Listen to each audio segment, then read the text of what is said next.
लोग आज इधर ये चर्चा कर रहे हैं कि जब तक हम लोग अपना जो है जानकारी का स्तर को नहीं बढ़ाएंगे, किसी सामाजिक संगठन से जुड़कर अपनी ताकत का निर्माण नहीं करेंगे, तो हम सभी लोग जो है इस देश के अंदर दुखी और पीड़ित रहेंगे। तो इसका एक ही समाधान है कि हम जो बाबा साहब एक जगह कहते हैं कि जीवन लंबा नहीं शानदार होना चाहिए। एक आदमी 100 साल जिया, क्या फायदा हुआ, क्या किया, ये ज्यादा इंपॉर्टेंट है। शहीद भगत सिंह 23 साल की उम्र में फांसी के फंदे पर झूम गया।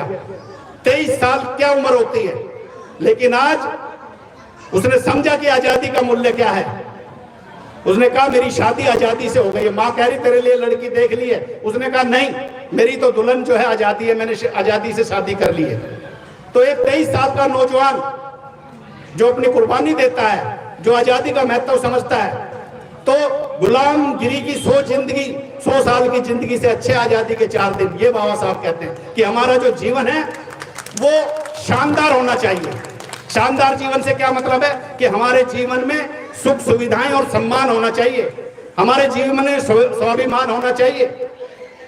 अगर हमारा स्वाभिमान नहीं है, हमारे जीवन को सम्मान नहीं है, तो हमारा जीवन किस काम का। ये बाबा साहब कह रहे हैं। और ये लड़ाई, सम्मानपूर्ण जीवन की लड़ाई जो है बाबा साहब जीवन पर्यंत लड़ते रहे। आज गांव देहात में लोग कह रहे हैं कि आज हमारी संख्या सबसे ज्यादा है, और गांव देहात में क्या जिंदगी है हमारी, तो उसकी हत्या कर दी जाती है, कोई मूछ रख ले तो उसकी हत्या कर दी जाती है। बहन बेटियों के साथ में शरेआम बलात्कार हो रहा है, हर 10-15 मिनट के बाद में एक बलात्कार इस देश के अंदर हो रहा है। क्या स्थिति है, किन महिलाओं के साथ में हो रहा होगा, आप अंदाजा लगा सकते। वही जो मजबूर है, जो लाचार वर्ग है, जो SC ST वर्ग से जो हमारा बहुत बड़ा तबका है, उन्हीं महिलाओं के साथ में दुर्दशा हम लोगों को देखनी पड़ रही है। क्या हमने अपनी आंखें मीच ली? आज हम शहरों में आ गए तो क्या हमारी समस्याओं का अंत हो गया? नहीं हुआ है।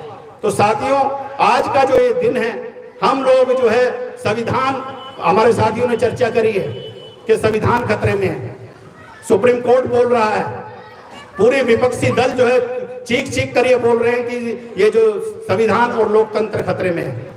तो ये जो संविधान अगर खतरे में है, तो इसका मतलब ये है कि आपके सारे अधिकार खतरे में हैं। संविधान कोई किताब खतरे में नहीं होती है। संविधान का मतलब जिस संविधान से ये पूरा देश चल रहा है, जिससे हमें सारे हक अधिकार मिले हुए हैं। आज हमारी माताओं बहनों पे कोई भी, दिल्ली के अंदर मैं बता रहा हूं कि अगर जरा सा भी कोई आदमी गलत जो है झगड़ा कर दे या मारपीट कर दे, तो 100 नंबर पर आप पुलिस फोन करिए, 100 नंबर पर तुरंत पुलिस जो है PCR की गाड़ी आके खड़ी हो जाती है। क्यों खड़ी हो जाती है? क्योंकि ये महिलाओं को ये अधिकार मिला हुआ है। ये अधिकार भारत का संविधान आपको देता है कि अगर आप जरा सा भी खतरे में महसूस करें, या आप पर कोई जो है गलत तरीके से कोई आप पे अटैक करता है, तो आप पुलिस में कंप्लेंट कर सकती हैं। तो ये जो सारे अधिकार हमें मिले हैं, आज हमारे साथियों ने चर्चा करी कि हमारे पास में सब कुछ था, हमारे अनपढ़ लोगों ने हमें सब कुछ लेकर दिया, आज हम इतने शिक्षित हो गए कि आज सारे अधिकार हमसे छिन रहे हैं। तो कहीं ना कहीं हम अपने महापुरुषों के आंदोलन से दूर हो रहे हैं, उनके अपने संगठनों से दूर हो रहे हैं, और उसकी सजा जो है आज हम जो लोग भुगत रहे हैं, आने वाली जनरेशन हमारी जो है उससे ज्यादा बड़ी सजा भुगतने वाली है। हर समाज के अंदर हर समय में एक बुद्धिजीवी वर्ग होता है जो संकट के समय अपने समाज का नेतृत्व करता है। जब उस समय हमारे समाज पर संकट था, तो फूले बाबा साहब, पेरियार, साहू जी महाराज जैसे लोग उस समय हमारे समाज का नेतृत्व कर रहे थे। आज हम लोग संकट में हैं, तो आज भी बहुत सारे संगठन और ऐसे लोग हैं जो समाज को जो है मार्गदर्शन करने का काम कर रहे हैं, लेकिन उसकी ताकत हमको बननी पड़ेगी। हम अपनी लड़ाई दूसरों के ऊपर नहीं छोड़ सकते, क्योंकि जो दूसरे जो लोग हैं वो कभी भी हमारे साथ न्याय नहीं कर सकते हैं।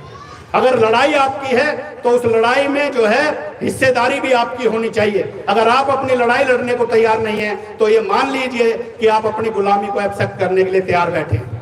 तो साथियों, आज जो संविधान पर खतरा है, उसके लिए सबसे बड़ी जो आज आप चोट कर सकते हैं कि लोकतंत्र में सबसे बड़ी ताकत जो जनता के पास में है, वो वोट की ताकत है। आप लोग, कल तक मोहर लगती थी, आज बटन दबता है। बिना किसी को कहे हुए, बिना किसी लाग लपेट के आप चुपके से बटन दबाकर सरकार बना भी सकते हो और सरकार को हटा भी सकते हो। देश का संविधान ने आपको बहुत बड़ी ताकत दी है। जो लोग जो संविधान को हटाना चाहते हैं, हम लोग उनको बड़ी आसानी से जो है 25 मई को दिल्ली में चुनाव है, बड़ी आसानी से उनको सत्ता से हटा सकते हैं। तो ध्यान रहे कि हम जो लोग अगर 25 मई को चूक कर गए, हमारे साथियों ने बोला कि हम लोग आज ऐसी स्थिति में है, हमारा समाज, कि हम